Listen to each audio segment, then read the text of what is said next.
Yan po mga idol yung nakita ng isang mandaragat sa gilid po ng mangrove.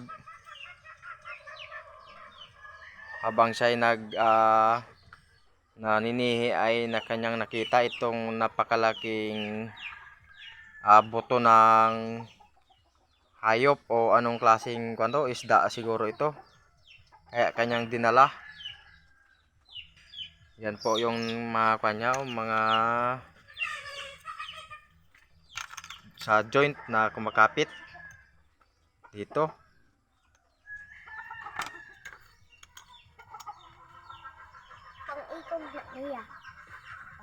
Yan po mga idol yung buto o anong klaseng buto ito ng isda o anong klaseng isda ito. Napakalaki naman. Sobrang laki ito mga idol oh. Yung skull niya oh. Parang fossil na, fossil. Grabing laki.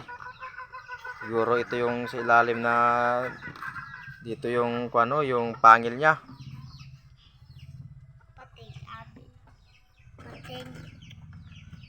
Hindi natin alam ito kung anong klaseng isda ito.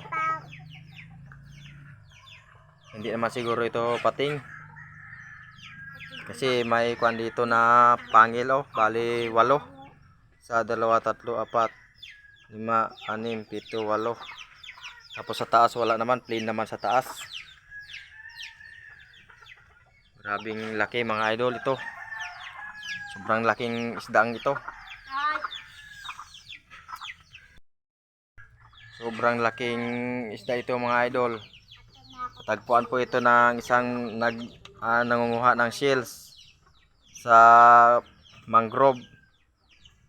Kung bakit ito siya namatay o anong klaseng ano po ang kanyang dahilan bakit siya namatay na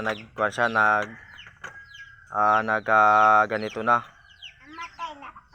Bago siya hindi siya natagpuan ng mga tao, bago siya natagpuan ay buto na. Laking isda ito mga idol. Laking ng bungo. Laking bungo. Hindi naman siguro yan buaya.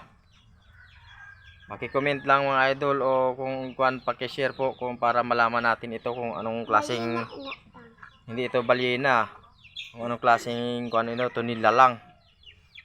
Grabing laki naman ito. Ngayon lang ako nakakita ng ganitong mga buto.